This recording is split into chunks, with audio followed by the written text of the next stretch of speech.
Magandang araw mga kaibigan. Pag-usapan natin ngayon ang report, allegations na ang US government niloko tayo, pinakialaman tayo, pinaglaruan nang dahil lang sa rivalry niya with China. Siguro lumalabas na nagseselos o feeling insecure ang US dahil lumalakas ang influence ng China sa Pilipinas. Kaya ito, may ginawa silang alleged panluloko. So na yung panluloko na yon, na ang biktima tayong mga Pilipino. Ngayon, umaalma ang isang ahensya ng gobyerno, ang Department of Health. Okay? Dito po, Philippine Star Headlines, title, DOH to prove report on US anti-vax campaign. Bakuna ba nung panahon ng pandemic? Okay. By the way, ano bang bakuna nyo nung pandemic? Ako ito, dala-dala ko ang aking vaccine card. Ayan, may nakalagay dyan yung red na letterings. Ang nakalagay dyan is Sinovac. Made in China. Okay. Ano itong panluloko? Alleged report. Panluloko ng US. Okay, ito.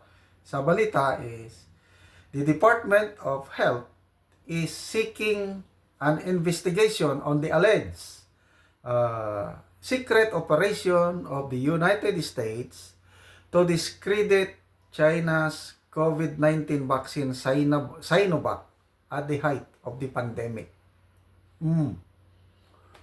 Anong ma-recall nyo noong una? Ayoko sanang magpabakuna noon ng Sinovac. Ang gusto ko, Pfizer, ano pa ba yung ibang bakuna galing sa iba't ibang bansa. Kasi ang kumakalat na balita noon, mahina ang Sinovac. Baka delikado pa. Kaya kaming mag-asawa, hanggat mari, ayaw sana namin ng Sinovac. Kaya lang, Sinovac ang unang dumating galing China. Na ang recollection ko, yung mga unang dumating kung how many, I think 1 million bakuna ba yun? Libre nung una.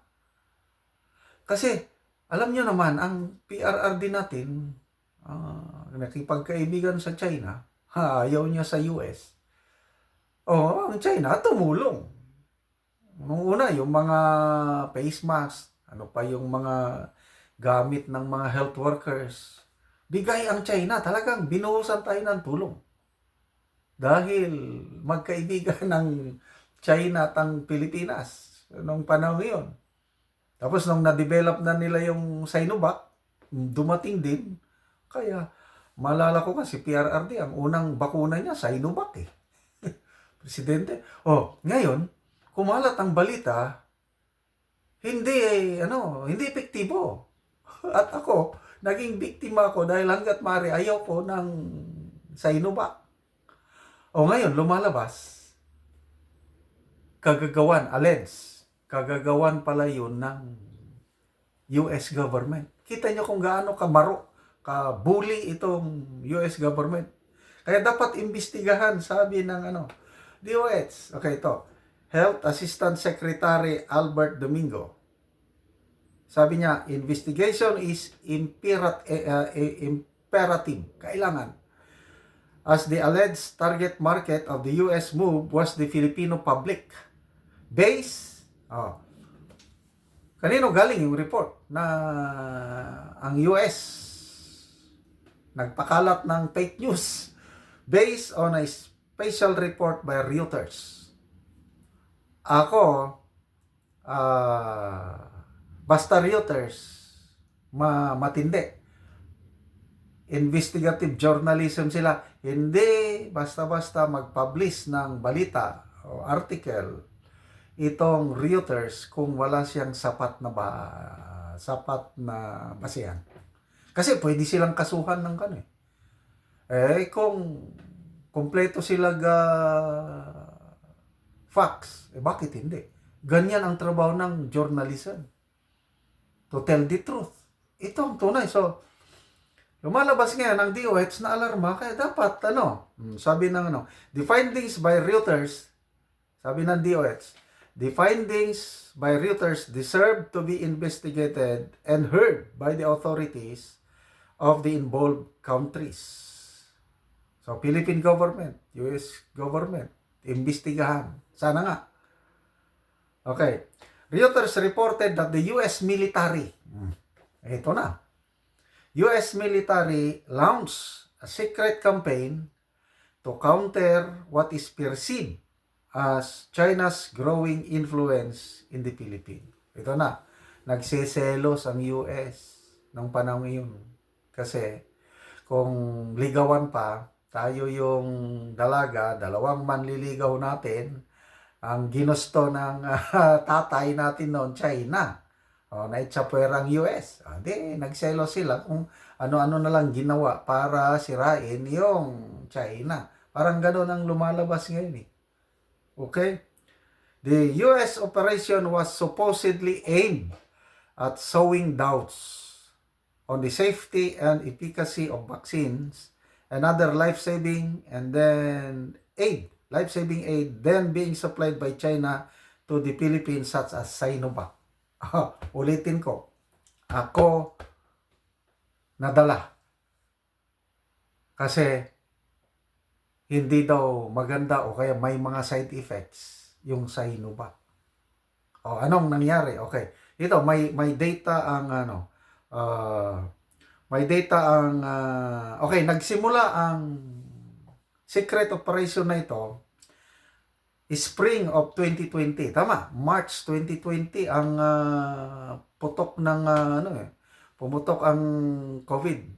March 2020. Yun na, sinimulan na rin ng US military ang paninira sa Sinovac hanggang 2021, middle of 2021, na-terminate yung secret operations ng US na sirain ang Sinovac at iba pang tulong ng China. Okay, so sa report ng DOH, yung record nila, halos 181,645,000 ang total na bakuna na iturok. Of this number, 181 million, 48 million ang Sinovac. So maliit lang, mga 20%. 20% lang. Kasi nga, ang gusto, Pfizer, yung galing sa UK at iba pa. So, ilan ba ang nagkakaroon ng complications ng Sinovac? Ang record is only 37,000 na pagturok ang may complications. So, maliit lang. Lahat naman ng bakuna nagkaka-complicate eh. Yung either laalagnatin o sasakit ang katawan, depende sa physical condition ng tao lahat.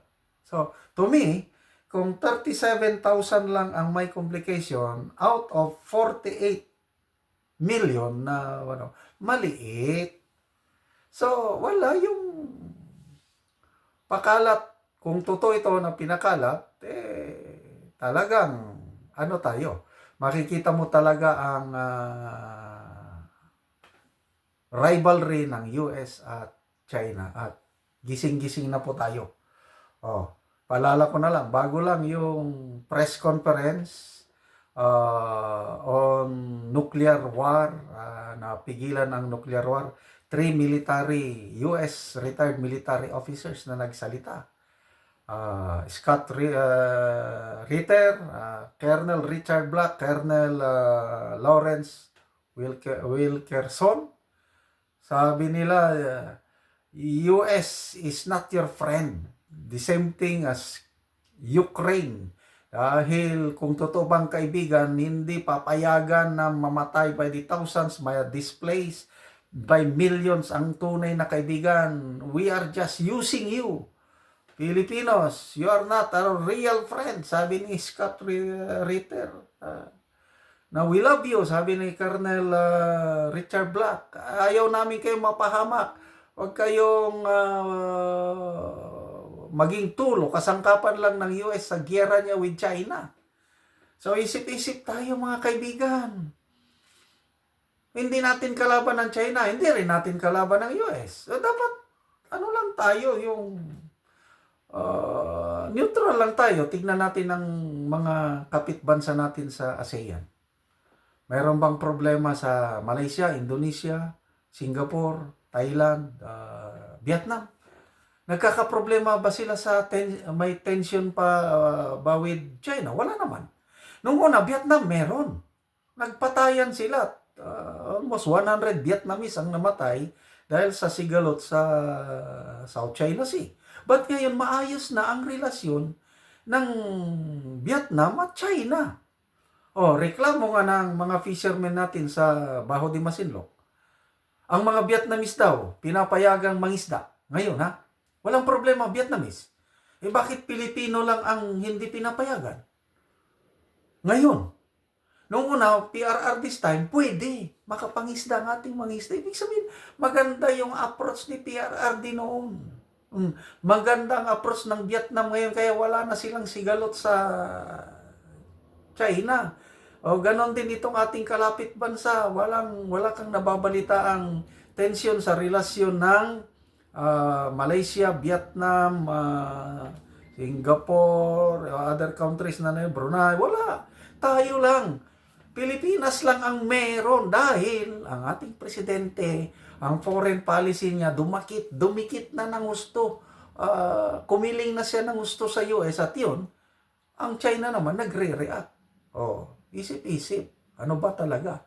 Kaibigan ba natin talaga ang US o ginagamit lang tayo? Magising na po tayo.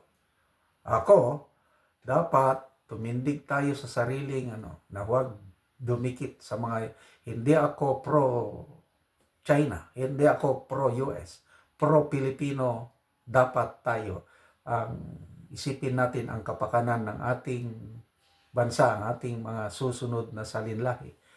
At sana yung mga EDCA bases na yan na pinayagan ng Pangulo, hindi tayo madamay sa isang nuclear war.